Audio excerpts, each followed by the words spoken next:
The world's going to keep making you look at your past, your past, your past. And we got to keep looking at the future. You look at your past, you're going to get depressed. And you're going to get stuck in your past. You look to your future and go, man, what is that moment going to be like? See, my actions, a lot of the things I do is because I'm thinking about my future. And I'm thinking about that moment when I see Jesus, because I realize that everything I do is going to bring either reward or regret. It really is. I've got an extra $1,000. Okay, on that day, that future, when I see Jesus, what is going to bring reward and what's going to bring regret? I could buy a lot of fun things for myself with that $1,000, but on that day, Paul's saying, I'm just looking at that day, going on that day, maybe I just give it to the poor, because on that day, I'll be rewarded for it, versus, we've all bought things we regret, right? You go, oh, that was a waste of money, that's a waste of money, that's a waste of money. Think about what we're going to say at the end when we stand before God. Are you going to regret the car you drove, regret the house you lived in, regret the clothes you wore, regret, just everything? What are you going to regret? How about your time and how you spent it? Are you going to go, oh, I'm so glad I watched 7,000 movies?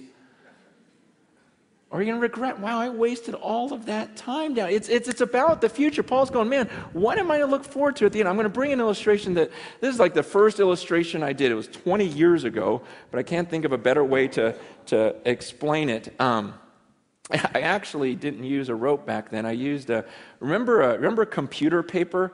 When it was all stuck together and it had the holes on the side that you had to peel off.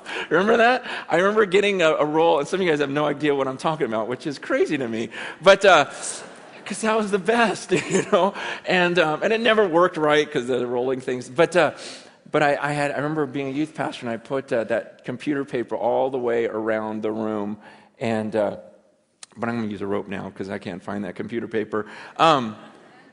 Imagine this rope, okay? Pretend this rope just goes on forever, okay?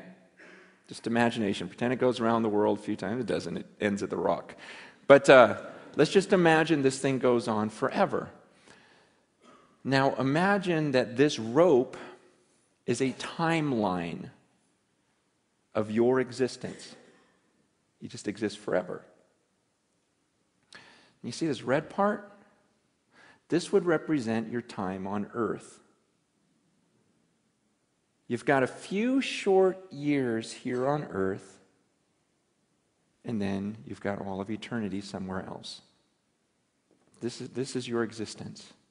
And what blows me away is some of you, all you think about is this red part. It's all you think about. You're consumed with this. You go, oh man, I can't wait till here. I'm going to work hard. I'm going to save so I can really enjoy this part right here. And you're consumed with that. And you're thinking, oh man, am I going to get to travel? Am I going to eat well? Am I going to do this during this part? And I'm like, are you kidding me? What about this?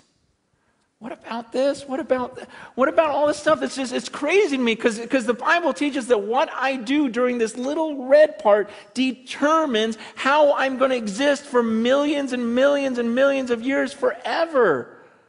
And so why would I spend this little red part trying to make myself as comfortable as possible, enjoying myself as much as I can? Paul says, look, I'm going to live my life for this mission. I'm going to spend my life, invest my life for this moment when I cross that finish line. See, I'm going to forget about all this stuff I could enjoy, and I'm not going to look around. I'm going to be like a runner just looking at that moment when I face God, because when I face Him, then I don't get this chance over again. We get one chance at this life on earth, and it can end at any second for any of us. We've got one chance at this, and then comes eternity. And I'm not going to be fooled. I'm not going to spend my life down here. See, people look at some of my decisions and go, oh, you're so stupid because that's going to really affect this. I go, no, you're stupid because it's going to affect all of this. Man, I'm serious. I look at the way people live and I go, wow, that is so crazy. You are so crazy. You're going to do that right now, just to enjoy right now, not even knowing if you have tomorrow, and you think that's smart and that I'm dumb? It doesn't make any sense. Paul goes, I'm not going to look around at all this stuff. And it's tempting. It's tempting to all of us. That's what I'm saying. Down here, it's crazy because everyone lives that way. Everyone lives for the red part. No one's thinking about the millions of years afterwards. It's this crazy deception that we can't get out of our minds. And Paul goes, I'm not doing that. He goes, I keep my eyes on that. I keep my eyes on that finish line, and I'm going to forget what's behind me. I'm not looking around. I'm straining. He goes, I'm straining forward. I'm like stretching forward for that mark. I'm going to pass this thing. I'm going to live this out, and I'm going to face him. I'm going to come before the judges, and he's going to hand me that trophy.